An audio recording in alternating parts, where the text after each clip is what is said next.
Hi friends, ఈరోజు మీరు చూడబోయే వీడియో శనక్కాయల పచ్చడి, వేరుశనగల పచ్చడి కూడా అంటారు.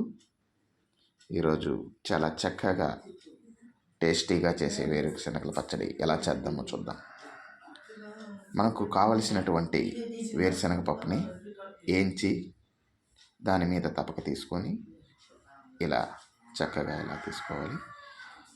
మనకి ఎంత కావాలో తగిన మోతాదులో దాన్ని తీసుకోవాలి. మేము ఒక ముగ్గురికి కావలసినటువంటి వేరుశనగ పచ్చడికి దాదాపు ఒక 100 గ్రామ్స్ దాకా తీసుకున్నాము.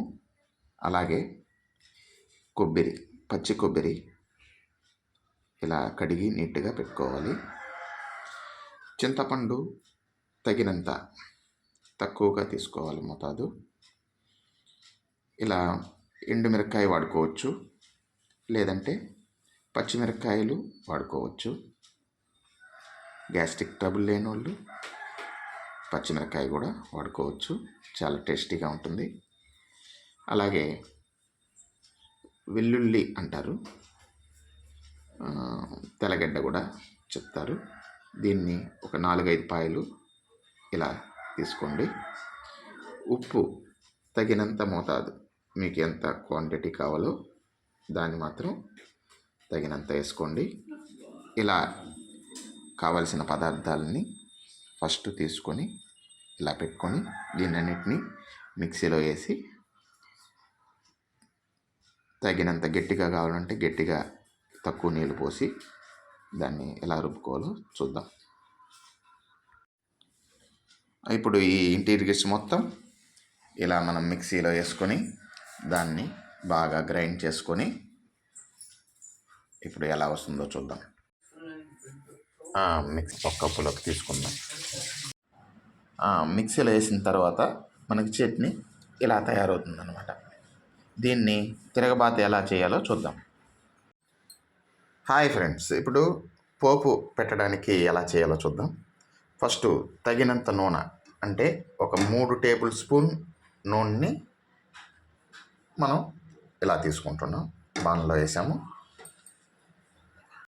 ఇప్పుడు మనం స్టవ్ వెలిగించుకొని ఆ నూనెని వేడి చేసిన తర్వాత ఆవాలు వేయాలి.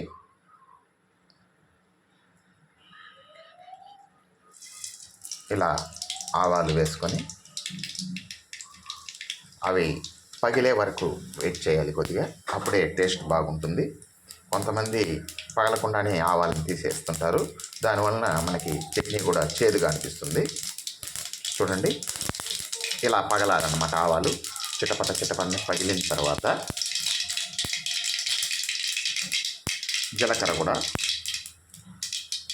అందులో యాడ్ చేసుకోవాలి. ఇలా కరివేపాకు వేసి స్టవ్ ఆఫ్ చేసేయాలి. తర్వాత దానిని మనం చట్నీలో ఇలా వేసుకొని టేస్టీ అయినటువంటి వేరుశనగ పప్పు చట్నీ రెడీ.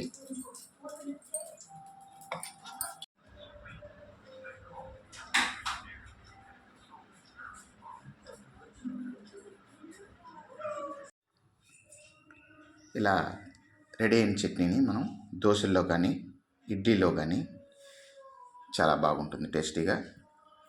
దీనికి ఇంత టేస్టీగా రావడానికి కారణం కొన్ని టిప్స్ ఉన్నాయి, చెప్తాను చూడండి.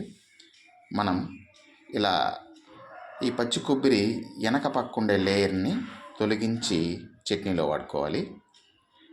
తర్వాత మన పల్లీల్ని, అంటే వేరుశనగ పప్పుని పైన తోలుని కూడా శుద్ధంగా తీసి చక్కగా వేసుకుంటే చాలా టేస్టీగా వస్తాయి.